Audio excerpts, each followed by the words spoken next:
राज्यामध्ये बऱ्याच ठिकाणी परतीच्या पावसानं अक्षरशः धुमाकूळ घातलाय। मुसळधार पावसामुळे नदी नाले दुथडी भरून वाहत आहेत। नद्यांचं पाणी शेतांमध्ये शिरल्यामुळे मोठं नुकसान झालंय। शेतकऱ्यांच्या हातातोंडाशी आलेला घास हिरावला गेलाय। हातचं पीक गेल्यानं शेतकरी मेटाकुटीला आलाय। बघूयात या संदर्भातला हा रिपोर्ट।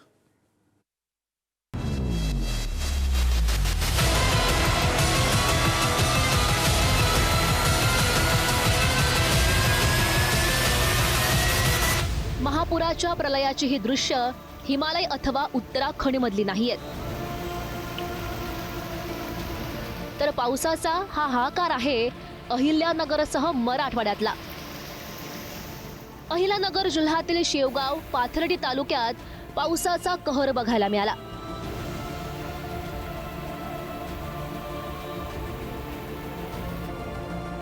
नद्या नाल्यांनी रौद्ररूप धारण केल्यानं अनेक ठिकाणचे मार्ग बंद झाले होते। शेत शिवारात अक्षरशः गुडघाभर पाणी साचलंय।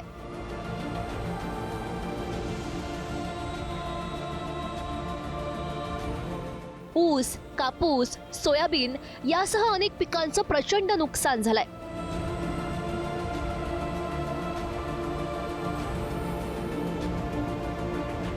जामखेड तालुक्यात गेल्या 5 दिवसांपासून मुसळधार पावसानं अक्षरशः धुमाकूळ घातलाय। शहरातील नागेश्वर मंदिराकडे जाण्यासाठी धाकटी नदीवर बांधण्यात आलेला तब्बल 3 कोटींचा लोखंडी पूल पहिल्याच पावसात कोसळला। अहिल्यानगरमधील सीना नदीलाही पूर आल्यानं नदी पलीकडील वस्तीचा शहराशी संपर्क तुटलाय। पुरामुळे नगर कल्याण महामार्ग वाहतुकीसाठी खुला करण्यात आला होता। आपला देश हा कृषीप्रधान देश आणि कृषीप्रधान देशात आपलं बळीराजा संकटात आहे आज, आणि बळीराजा संकटात असून आज शासन काहीच मदत करायला तयार नाही। आणि शासनाने जर मदत नाही केली तर गोरगरिबाची दिवाळी सदी कशी होणार, दसरा सुद्धा कसा होणार, लेकरांना कपडे कुठून आणायचे साहेब। शासनाने काहीतरी जलद निर्णय करावा ही माझी शासनाला विनंती। काल जो पाऊस 1-2 दिवसापासून जो मुसळधार पाऊस चाललाय त्या पावसामुळं आज शेतीत कमीत कमी माझ्या अंदाजे गुडघेत का आम्ही आता बी या क्षेत्रात उभा आहेत तर गुडघेत का पाणी म्हणजे सरासरी माझ्या अंदाजे 2 फूट पाण्यात आम्ही सध्या उभा आहोत। आणि आमच्या शेतकऱ्याचं इतकं अतोनात नुकसान झालंय। त्वरित शासनाला अशी माझी विनंती आहे का त्वरित आम्हाला काही ना काहीतरी शासनाने मदत जाहीर करावी। बीडच्या शिरूर तालुक्यात ढगफुटी सदृश्य पाऊस झालाय।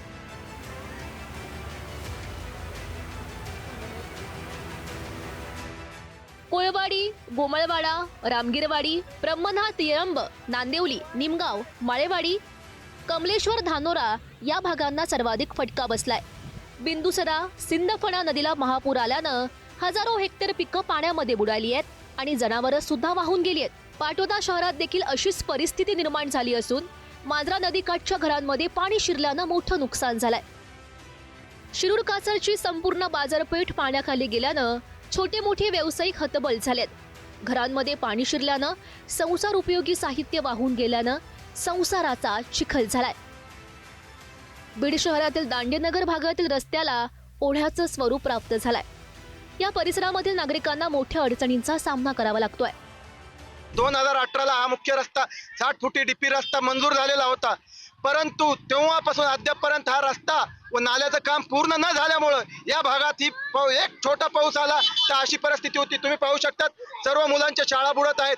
आम्ही घराच्या बाहेर निघोस तर आमच्या सगळ्या भिंती सगळ्या पडल्या। एक सामान राहिलं नाही, एक वाटी राहिली नाही, मला काहीच राहिलं नाही घरात। असं सगळे असं मी अंगाच्या कपड्याशी अशी बाहेर निघलेली आहे। घर पूर्ण गेलं आमचं, सारं काही सुद्धा राहिलं नाही।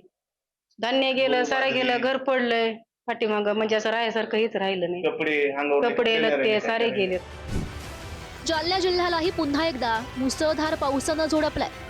अनेक नद्यांना पूर आल्यानं लाखो हेक्टर शेती पाण्याखाली गेली आहे। कुंभेफळ गावातून वाहणारी वाकी नदी दुथडी भरून वाहते। नजर जाईल तिथपर्यंत पाणीच पाणी दिसतंय।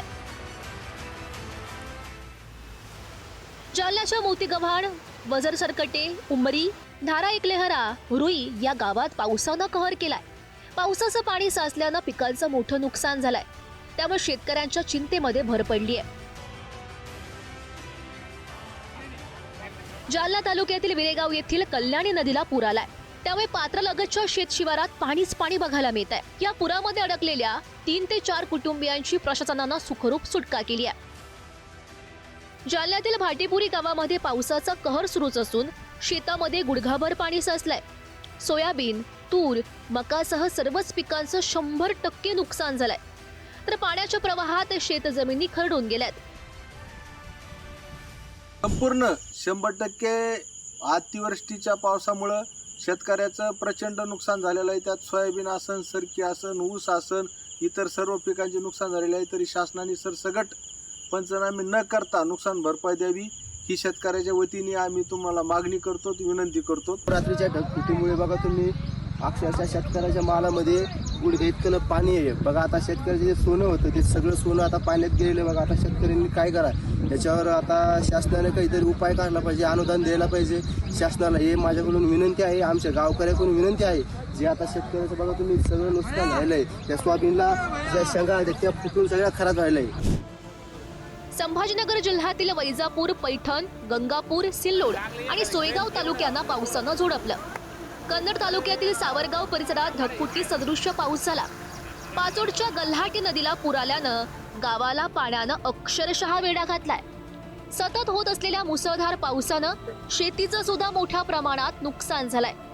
पांढरं सोनं म्हणून ओळखला जाणारा कापसाची बोंड सुद्धा आता अतिपावसामुळे जमिनीवर सडायला लागली आहेत। मूग, बाजरी, भुईमूग ही पिकं पिवळी पडू लागली आहेत आणि ऊसही आडवा झालाय। वैजापूर तालुक्यातील नुकसानग्रस्त शेतीची खासदार संदीपान भुमरे, शिवसेना आमदार रमेश बोरनारे यांनीही पाहणी केली। शासनानं काही नुकसान भरपाई द्यावा, नाहीतर आत्महत्येस प्रवृत्त होईल शेतकरी।